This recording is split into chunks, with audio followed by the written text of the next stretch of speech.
CFRN is AM 1260 in Edmonton, an Astral Media radio station. Now, get ready.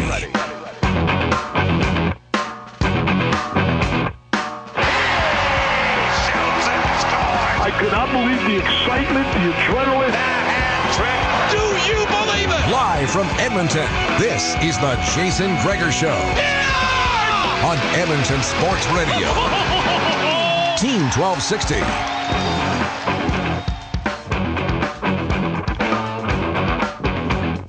Well, a tremendous Tuesday afternoon. Welcome. You just heard, well, I'm sure if you've been paying attention, you've heard some new music riffs. We had our, back in September and October, had a theme show competition here.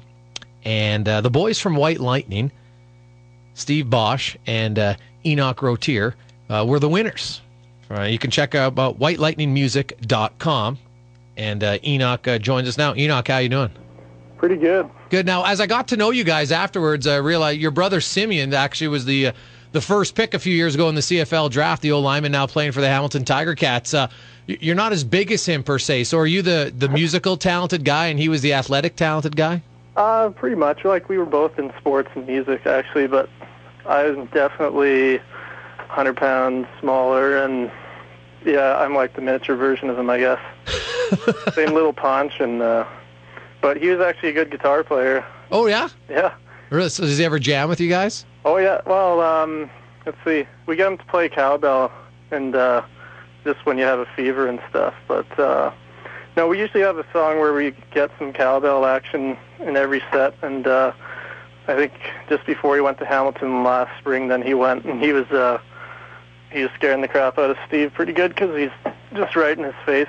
And he broke a couple sticks, I think, too, so that was pretty sweet. Nice. Now, speaking of Steve, when I met you guys, and right away, I know, Meg, when we saw you at the first tryouts, we were like very impressed. I know your guys' bass guitar guy basically kind of got sick or quit and jumped ship about 3 weeks beforehand, and you still wanted to enter in the competition. You guys were good enough that you won it just on the two of you. But I noticed Steve, he's got kind of a unique personality as a lead singer, and he also very much reminds me of Napoleon Dynamite, John Heder. Do you see the comparison between those two? I would say so. It's pretty funny because Steve's a mechanical engineer, like he's in his last year at school. And, well, some engineers are lacking in personality, we'll say, but he's a pretty sweet dude, and it's funny, too, because he talks like a total stoner, too, but he's an amazing guy to work with and really creative, and yeah, we both have a lot of fun just being total retards on stage sometimes. So. Now, you guys haven't been together. You kind of put your band together for a year. I know you entered your first ever Battle of the Bands and won. So I kind of, moving forward, where do you guys go? You got an album coming out this year? Yeah, we have, we probably have a full-length album in about 3 months or so that will be released. Okay. We already have a 7-song EP, and then we released a few songs last summer, actually, and they were the result of the Battle of the Bands that we had won. And, yeah, so that's like basically just for digital sales and also for radio and promotion and stuff like that. But, yeah, we're looking forward to finishing our first full-length album in a few months here. So now, for all of our listeners who are maybe going to want to follow now where White Lightning goes from here, what kind of genre, what kind of musicians are you guys? What do you, I guess, who do you maybe look at and say, okay, those are our musical influences, and this is maybe where we want to go in our direction? Yeah, well, we consider ourselves like kind of a power trio, but it's indie rock, modern rock kind of stuff, and bands like Foo Fighters, Muse, even stuff like Zeppelin and Sabbath and stuff like that too. But we've definitely got Finger Eleven and Rage Against the Machine kind of influences as well. So, did you happen to see the Super Bowl over the weekend? Did you see the Who play the halftime show? Yeah. And what did you think of the? Because I'm not a musician guy by whatever. Like, I know their songs are catchy and those guys are historic, but they're 65 years old. Do you think that was the right setting for them? How did you think they fared? I don't know. I don't know that I remember too many halftimes that I've actually enjoyed, but I could definitely respect the musicality. It's pretty funny seeing dudes that old trying so hard. Like, my dad even has a few comments to say about guys that old. So I think he said that a couple years ago with Springsteen too. So, but I don't know. They're marketing themselves to a huge variety of people too, right? So, I don't know. Now, I'm guessing on your album, the song Anthem, which is the one we've picked to kind of be the theme song to open up the show every day at 3 o'clock now. Yeah. Give me, kind of what's the basis of Anthem? What's the song about? Because I haven't heard all the lyrics yet. We just went with the musical stuff. Yeah. Actually, I think we'd been playing that song for about a year and a half without any lyrics, and we finished the lyrics in studio after the contest.